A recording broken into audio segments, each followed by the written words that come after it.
Assalamualaikum sahabat tercinta. Ini mengisahkan seorang santri bernama Fakih dari pesantren Lirboyo yang menghadapi ujian berat, yaitu bertarung bela diri menghadapi anggota Kopassus. Bagaimana kisah menegangkan ini?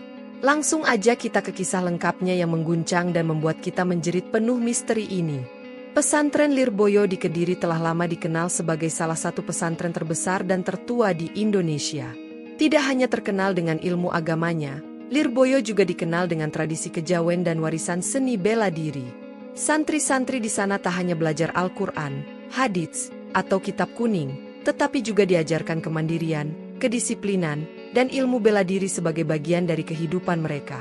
Pada suatu hari, suasana pesantren yang biasanya damai tiba-tiba berubah tegang. Sebuah kabar tak biasa mengguncang santri-santri dan pengurus pesantren.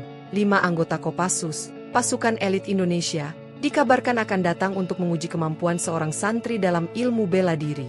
Berita itu menyebar begitu cepat, menjadi perbincangan hangat di kalangan santri. Di antara ratusan santri yang menghuni Lirboyo, ada satu nama yang menjadi sorotan, Fakih, seorang santri berusia 22 tahun. Ia dikenal bukan hanya karena kecerdasannya dalam memahami kitab kuning, tetapi juga karena keterampilannya dalam silat yang ia pelajari sejak kecil.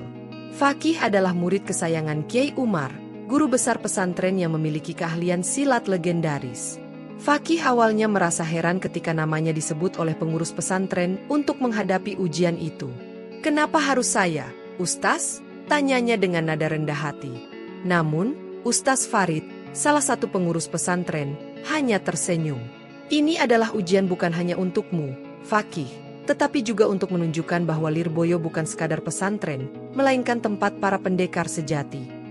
Keesokan harinya, 5 anggota Kopassus tiba di pesantren. Mereka bukan sembarang prajurit. Dari cara mereka berjalan saja, ketegasan dan disiplin terpancar jelas. Dipimpin oleh seorang komandan bernama Kapten Aditya, mereka memperkenalkan diri kepada Kiai Umar di serambi masjid pesantren. "Kami ingin menguji salah satu santri di sini," kata Kapten Aditya dengan suara tegas. "Bukan untuk merendahkan, tapi untuk mengukur sejauh mana kemampuan bela diri yang diwariskan di pesantren ini." Kiai Umar hanya tersenyum tipis, matanya memancarkan kepercayaan diri yang mendalam. "Kami terima tantangan ini. Tapi ingat, ujian ini bukan sekadar adu kekuatan fisik. Bela diri di sini mengajarkan pengendalian diri dan kehormatan." Fakih diberi waktu 3 hari untuk mempersiapkan diri. Dalam waktu itu, ia mengasah kemampuannya di bawah bimbingan langsung Kiai Umar. Setiap malam, Fakih berlatih jurus-jurus silat yang memadukan keluasan, kecepatan, dan strategi. Kiai Umar memberikan wejangan, "Ingat, Fakih, bela diri bukan tentang mengalahkan lawan, tapi tentang mengalahkan egomu sendiri. Jika kau fokus pada tujuan, kau akan menemukan kekuatan yang tak terlihat." Selain latihan fisik, Fakih juga memperdalam doa dan wirid. Ia meyakini bahwa kekuatan sejati berasal dari Allah, bukan sekadar otot dan teknik. Para santri lain pun ikut memberikan dukungan moral, menciptakan suasana solidaritas yang luar biasa di pesantren. Hari yang dinanti pun tiba.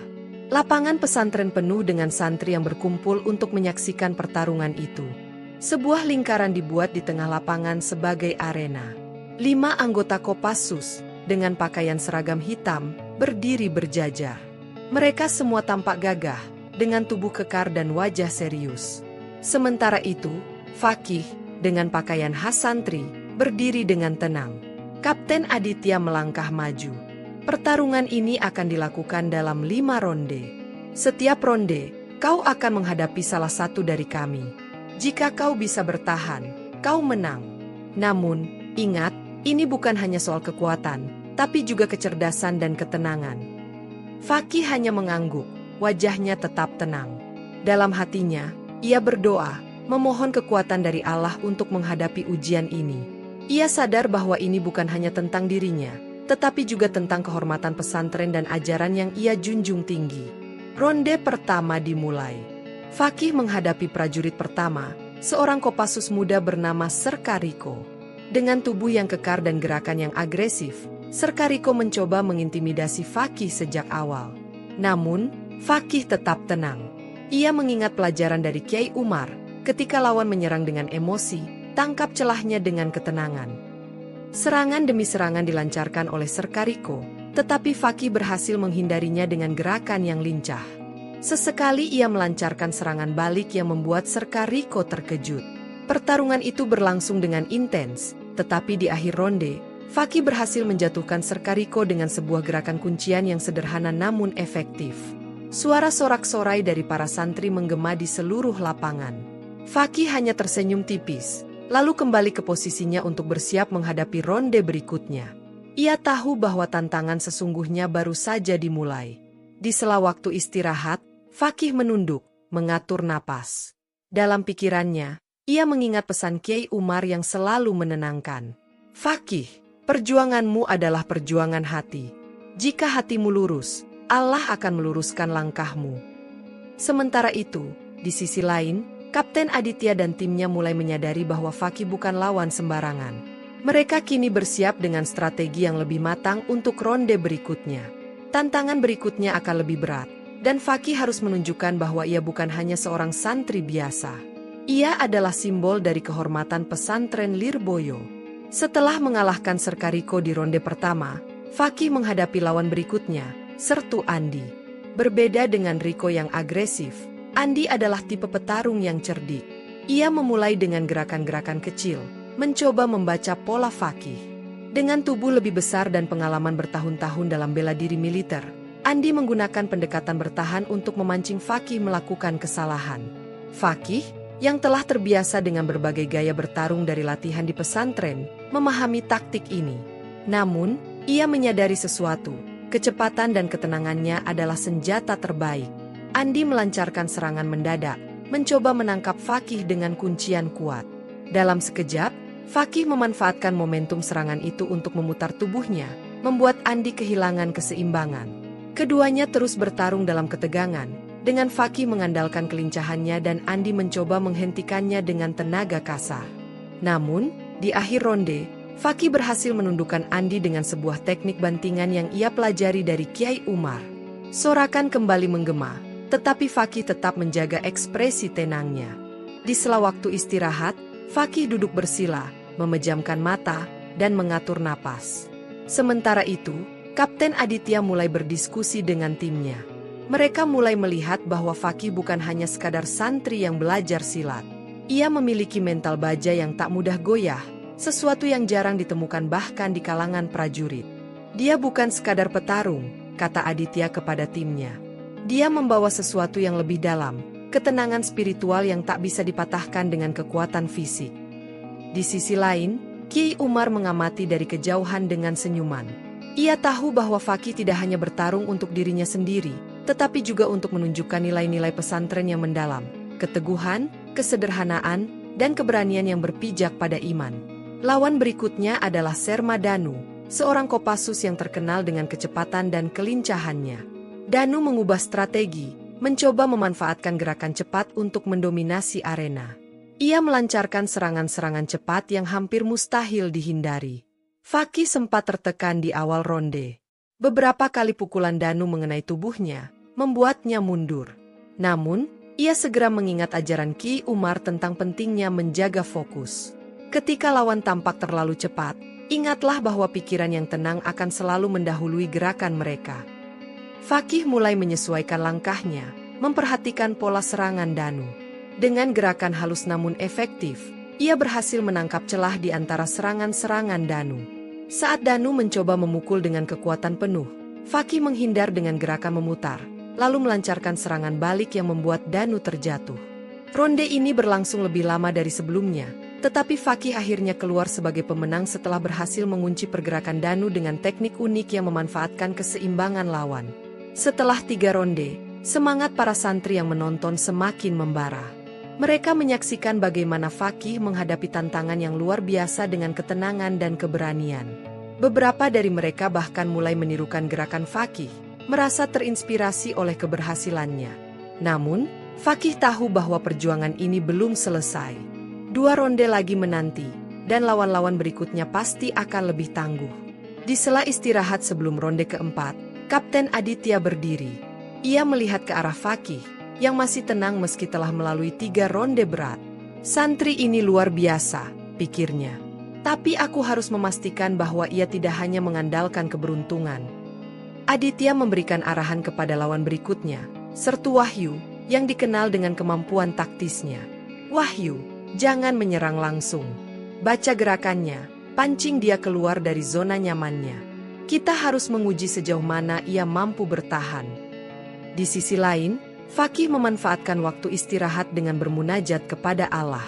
Ya Allah, jika ini adalah bagian dari jalan MU, maka kuatkanlah aku. Jangan biarkan aku terjebak dalam kesombongan. Jadikan setiap langkahku sebagai ibadah. Ia juga mengingat pesan Kiai Umar, Fakih, jangan pernah bertarung untuk membuktikan dirimu. Bertarunglah untuk menjaga kehormatan dan kebenaran. Dengan semangat ini, Fakih bersiap menghadapi ronde keempat. Di hadapannya, 5 anggota Kopassus yang awalnya tampak meremehkan kini mulai memperhitungkannya sebagai lawan sejati. Saat ronde keempat dimulai, suasana di lapangan pesantren terasa tegang. Para santri, ustaz, dan bahkan para Kopassus sendiri kini menyaksikan dengan penuh perhatian. Pertarungan ini bukan lagi sekadar uji kemampuan fisik, tetapi juga uji mental, spiritual, dan kehormatan. Fakih tahu bahwa tantangan semakin berat, tetapi ia juga yakin bahwa selama ia menjaga hati dan niatnya, ia akan menemukan kekuatan yang lebih besar dari dirinya sendiri. Kini, ia berdiri di tengah arena, siap menghadapi apapun yang datang. Ronde keempat dimulai dengan intensitas yang lebih tinggi. Wahyu, dengan keahlian strategisnya, mencoba menyerang Fakih dari berbagai sudut, membuatnya harus terus bergerak. Namun, Fakih tetap fokus, mengandalkan ketenangannya untuk membaca setiap gerakan lawannya. Babak ini akan menjadi penentu seberapa jauh Fakih mampu bertahan melawan ujian yang tampaknya tak berujung. Di balik ketegangan ini, ia mulai memahami bahwa kekuatan sejati bukan berasal dari otot atau teknik, tetapi dari iman yang teguh dan kepercayaan kepada Allah.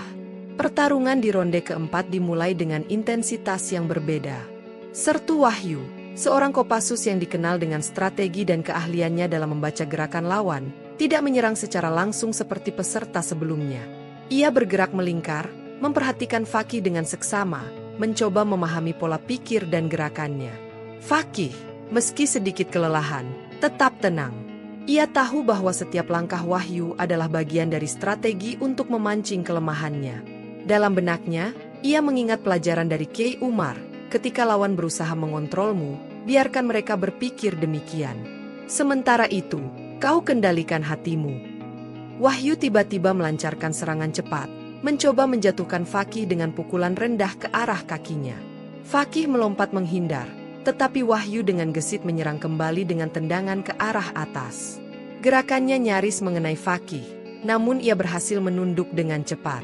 Berbeda dari ronde sebelumnya, kali ini Fakih tidak hanya fokus menghindar. Ia mulai melancarkan serangan balik yang cepat, meskipun dengan kehati-hatian. Wahyu terus mencoba memancing Fakih untuk bergerak lebih agresif, tetapi Fakih menolak terpancing. Ia hanya menyerang di saat-saat yang tepat, membuat Wahyu sedikit frustrasi. Namun, di tengah pertarungan, Wahyu menunjukkan keahliannya dalam kuncian. Dalam satu momen, ia berhasil menangkap lengan Fakih dan mencoba menjatuhkannya ke tanah dengan teknik yang kuat. Para santri yang menonton menahan napas, berpikir Fakih akan kalah di ronde ini. Tapi Fakih, dengan ketenangan luar biasa, memanfaatkan kekuatan Wahyu untuk melawan balik. Ia memutar tubuhnya, memanfaatkan teknik pelepasan yang diajarkan Kiai Umar. Dengan gerakan yang hampir seperti tarian, ia melepaskan diri dari kuncian Wahyu dan menjatuhkannya ke tanah dengan teknik bantingan sederhana. Sorak-sorai kembali menggema dari para santri. Wahyu, meskipun kalah di ronde ini, tersenyum kecil saat bangkit. Kau tidak hanya cerdas, tetapi juga sangat tenang. Itu yang membuatmu sulit ditebak, katanya kepada Fakih.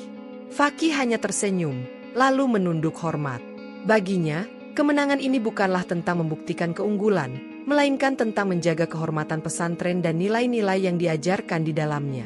Kini, tiba saatnya ronde terakhir. Kapten Aditya sendiri turun ke arena. Sebagai pemimpin tim Kopassus, Aditya tidak hanya memiliki pengalaman bertahun-tahun, tetapi juga keahlian bela diri yang tak tertandingi. Ia melangkah ke tengah arena dengan tatapan tajam, sementara Fakih berdiri dengan penuh kewaspadaan. Fakih, kata Aditya dengan nada tegas, kau telah membuktikan banyak hal hari ini. Tapi aku ingin melihat sejauh mana ketahananmu dalam menghadapi tekanan terbesar. Fakih mengangguk, lalu memejamkan mata sejenak. Ia mengatur napas, mengingat semua pelajaran yang ia terima selama ini. Ketika ia membuka mata, tatapannya penuh dengan keyakinan. Aditya memulai dengan serangan cepat, tidak memberi Fakih kesempatan untuk membaca gerakannya. Pukulan dan tendangan dilancarkan dengan presisi, memaksa Fakih terus bergerak menghindar. Namun, Fakih tetap tenang, meski beberapa serangan Aditya sempat menyentuh tubuhnya. Kapten ini berbeda, pikir Fakih. Dia tidak hanya kuat, tetapi juga sangat cerdas. Di tengah pertarungan, Fakih mulai menyadari bahwa kekuatan fisiknya mulai menurun akibat kelelahan. Namun, ia menolak menyerah. Dalam pikirannya, ia terus mengulang doa, memohon kekuatan dari Allah. Aditya mencoba menjatuhkan Fakih dengan sebuah teknik kuncian yang sangat sulit dihindari. Namun, saat itu, Fakih mengingat jurus rahasia yang diajarkan Kiai Umar, jurus angin sunyi. Jurus ini tidak bergantung pada kekuatan fisik, tetapi pada kecepatan dan pemanfaatan momentum lawan. Ketika Aditya melancarkan kuncian, Fakih memutar tubuhnya dengan lembut, membuat serangan itu meleset. Dengan gerakan yang hampir seperti ilusi, ia menyerang balik dengan pukulan ringan ke titik keseimbangan Aditya, membuatnya kehilangan pijakan. Namun, Aditya tidak mudah menyerah.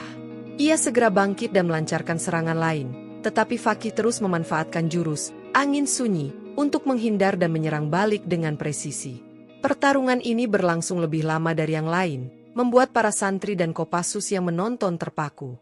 Di akhir ronde, dengan satu gerakan yang penuh ketenangan, Fakih berhasil menjatuhkan Aditya ke tanah. Hening. Semua mata tertuju pada Fakih dan Aditya yang masih terbaring di tanah. Kemudian, Aditya bangkit perlahan, menepuk bahu Fakih, dan berkata, "Kau bukan hanya seorang petarung yang hebat. Kau adalah simbol dari ketenangan dan kebijaksanaan. Hari ini, kau telah mengajarkan kami sesuatu yang lebih dari sekadar bela diri." Fakih hanya tersenyum, lalu menunduk hormat kepada Aditya. Di dalam hatinya, ia bersyukur kepada Allah atas kekuatan yang diberikan untuk melewati ujian ini. Setelah pertarungan selesai, Kiai Umar berdiri di tengah kerumunan dan berbicara kepada semua yang hadir. Hari ini, kita belajar bahwa kekuatan sejati bukan berasal dari otot atau teknik, tetapi dari ketenangan hati dan keimanan. Bela diri adalah cara untuk menjaga kehormatan, bukan untuk merendahkan atau mengalahkan. Aditya dan timnya mengangguk setuju. Sementara para santri bersorak-sorai dengan penuh kebanggaan. Fakih, meski lelah, merasa damai. Ia tahu bahwa apa yang ia lakukan hari ini bukan hanya tentang dirinya, tetapi juga tentang menjaga nilai-nilai pesantren dan keimanannya. Namun, perjalanan Fakih belum selesai. Ada pelajaran yang lebih besar yang menantinya, dan ia berjanji kepada dirinya sendiri untuk terus belajar dan memperbaiki diri. Babak terakhir menanti, bukan di arena pertarungan, tetapi di perjalanan hidupnya sebagai seorang santri. Setelah pertarungan selesai, suasana di pesantren Lirboyo terasa penuh dengan energi dan kebanggaan. Para anggota Kopassus, yang sebelumnya datang dengan sikap penuh percaya diri, kini menunjukkan rasa hormat yang mendalam kepada pesantren dan terutama kepada Fakih. Kapten Aditya melangkah maju ke hadapan Kiai Umar dan berbicara dengan nada tulus. "Kiai, kami datang ke sini untuk menguji kemampuan, tetapi kami justru pulang dengan pelajaran besar. Santri ini, Fakih, bukan hanya seorang petarung. Ia adalah simbol dari keteguhan hati dan kehormatan yang sejati." Kiai Umar hanya tersenyum lembut. "Kapten Aditya, kalian telah membawa ujian yang berat, tetapi juga menunjukkan kepada para santri kami bahwa kebijaksanaan dan kehormatan bisa ditemukan di mana saja, bahkan di tengah ujian yang tampaknya berat." Para santri, yang sebelumnya terpaku oleh ketegangan selama pertarungan, mulai bersorak dan mengelilingi Fakih. Mereka tidak hanya bangga atas kemenangan fisik Fakih, tetapi juga karena ia telah membawa nama baik pesantren mereka ke tingkat yang lebih tinggi. Pada malam hari setelah pertarungan, suasana pesantren kembali tenang. Namun, di kamar sederhana Fakih, pikirannya masih bergolak. Meski ia telah melewati ujian besar itu, ia merasa ada sesuatu yang lebih mendalam yang harus ia pahami. Fakih menghadap ke jendela, melihat bulan yang bersinar terang di langit Kediri. Dalam keheningan malam, ia teringat pesan terakhir dari Kiai Umar sebelum pertarungan dimulai. "Fakih, Setiap kemenangan memiliki dua sisi. Jangan biarkan kemenangan membuatmu kehilangan rasa rendah hati. Sebab yang sejati bukanlah menang melawan manusia, tetapi menang melawan dirimu sendiri. Fakih duduk bersila, memejamkan mata, dan mulai bermunajat kepada Allah. Ya Allah, jadikanlah apa yang terjadi hari ini sebagai pelajaran bagiku. Jangan biarkan aku terjebak dalam kesombongan. Berikan aku kekuatan untuk terus menjaga hati ini tetap dekat dengan MU. Keesokan harinya, Kapten Aditya dan timnya bersiap untuk meninggalkan pesantren. Sebelum pergi, mereka meminta bertemu sekali lagi dengan Kiai Umar dan Fakih. Kiai, kata Aditya, sejujurnya, kami datang ke sini awalnya dengan niat yang berbeda. Kami ingin melihat apakah pesantren ini hanya tempat untuk belajar agama, atau ada sesuatu yang lebih. Dan kini, kami mengerti bahwa pesantren bukan hanya tempat belajar ilmu, tetapi juga membentuk karakter yang luar biasa. Fakih berdiri di sisi Kiai Umar, menundukkan kepala sebagai tanda hormat. Aditya menepuk bahu Fakih dan berkata, "Teruslah menjadi seperti ini, Fakih. Ketenangan dan keimananmu adalah senjata yang jauh lebih kuat daripada otot dan teknik. Kau telah menginspirasi kami semua." Fakih menjawab dengan rendah hati, "Terima kasih, Kapten. Segala sesuatu yang saya lakukan hanyalah bagian kecil dari apa yang diajarkan di sini. Saya juga belajar banyak dari kalian." Setelah tim Kopassus pergi, suasana di pesantren kembali normal. Namun, bagi para santri, peristiwa itu meninggalkan jejak yang mendalam. Mereka tidak hanya melihat pertarungan fisik, tetapi juga bagaimana nilai-nilai pesantren diterapkan dalam situasi nyata. Fakih menjadi teladan baru di pesantren, bukan karena kemampuannya dalam bertarung, tetapi karena kerendahan hatinya yang tetap terjaga meski ia telah memenangkan ujian berat. Ia terus melanjutkan aktivitas sehari-hari, mengajarkan kepada para santri lain bahwa kemenangan sejati adalah ketika kita tetap rendah hati dan terus belajar. Di serambi masjid, Kiai Umar duduk bersama beberapa pengurus pesantren. Salah satu ustaz bertanya, "Kiai, mengapa Fakih yang dipilih untuk menghadapi mereka? Ada banyak santri lain yang juga kuat dan berbakat." Kiai Umar tersenyum dan menjawab, "Fakih adalah contoh dari apa yang ingin kita ajarkan di pesantren ini. Ia tidak hanya kuat secara fisik, tetapi juga memiliki ketenangan hati dan keimanan yang mendalam. Itu adalah hal yang tidak bisa dilatih dengan otot, tetapi hanya bisa tumbuh melalui kedisiplinan, doa, dan keikhlasan." Para ustaz mengangguk setuju. Mereka menyadari bahwa apa yang terjadi selama 2 hari terakhir bukan hanya ujian untuk Fakih, tetapi juga untuk seluruh pesantren. Hari-hari berikutnya di pesantren Lirboyo kembali berjalan seperti biasa. Namun, semangat baru terpancar di antara para santri. Mereka melihat bahwa apa yang mereka pelajari di pesantren bukan hanya untuk kehidupan di dalam pesantren, tetapi juga untuk menghadapi dunia luar dengan keberanian dan ketenangan. Fakih sendiri tidak berubah. Ia tetap menjadi santri yang rendah hati, menghabiskan waktunya dengan mengaji, membantu teman-temannya, dan melatih seni bela diri di waktu senggang.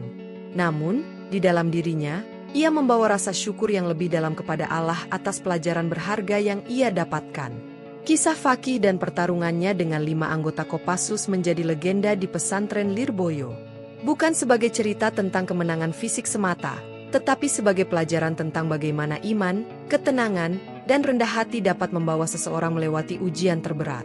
Fakih, dengan segala kerendahan hatinya, tidak pernah menganggap dirinya sebagai pahlawan. Baginya, kemenangan itu hanyalah bentuk kecil dari kasih sayang Allah yang diberikan kepada mereka yang tetap teguh pada prinsip dan keimanan. Dan di pesantren Lirboyo, semangat itu terus hidup, menginspirasi generasi demi generasi untuk menjadi manusia yang kuat dalam iman, bijak dalam tindakan, dan rendah hati dalam kemenangan. Ingin mendengarkan lebih banyak kisah-kisah menarik lainnya? Jangan lupa untuk like, komen, dan subscribe. Dukung terus channel ini agar kami bisa terus menghadirkan konten yang bermanfaat dan inspiratif.